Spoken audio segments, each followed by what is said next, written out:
musique. Les albums posthumes sont un business très lucratif, et un pan entier de l'histoire de la musique.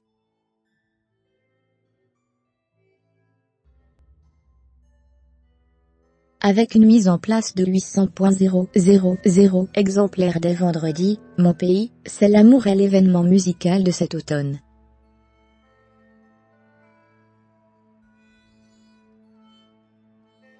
L'album posthume de Johnny Hallyday devrait battre des records, et devenir son disque le plus vendu, même s'ils font débat chez les critiques et les fans. Les albums posthumes représentent un business très lucratif, et un pan entier de l'histoire de la musique.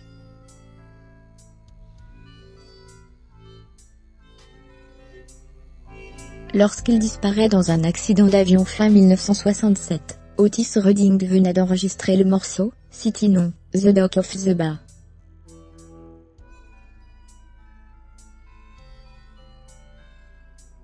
Il sort un mois plus tard, et devient le premier single posthume de l'histoire. Un album éponyme, composé d'inédits et de B-sides, sort dans la foulée, et Rolling Stone le classera dans ses 500 meilleurs albums de tous les temps en 2003.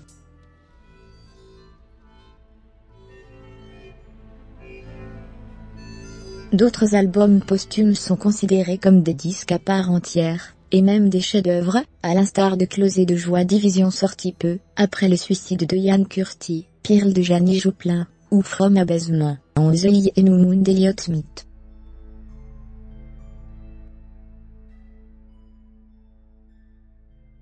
Le plus souvent, ces artistes ont été fauchés par la mort, le suicide, la drogue, en pleine fleur de l'âge, en pleine carrière.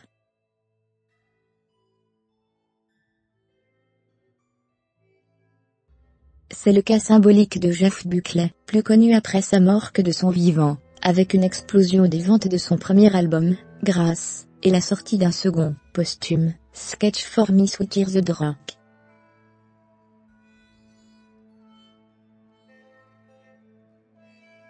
Premier disque édité après la mort de Kurt Cobain, MTV Unplugged in New York s'est imposé comme un indispensable de Nirvana, et un des livres les plus célèbres de l'histoire.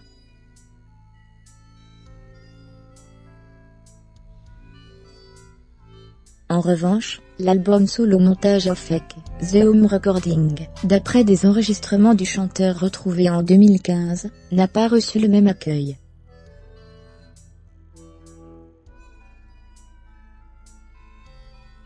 Si certains louent son aspect historique, beaucoup s'interrogent sur son intérêt musical.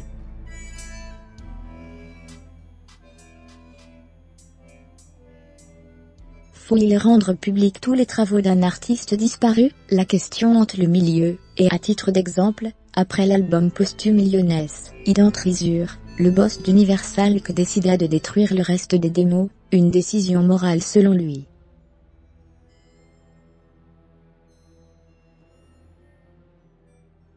Mais les maisons de disques ont plutôt tendance à tomber dans l'excès inverse, et des légendes comme Jimi Hendrix, Bob Marley ou Tupac Shakur voient leur œuvre exploitée et diluée à coups d'albums posthumes, best-of, rééditions, etc.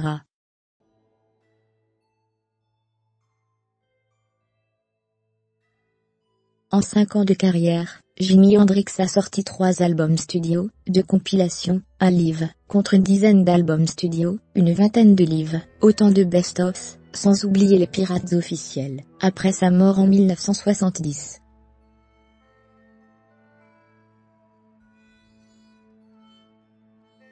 Un héritage géré respectivement par son manager, son producteur et enfin sa famille.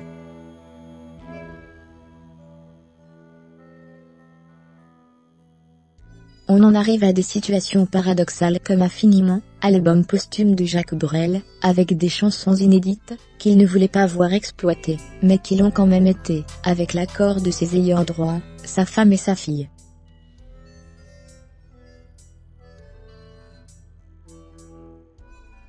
Quant à Michael, le premier album posthume du King of Pop, certains ont même douté qu'il s'agisse de sa voix.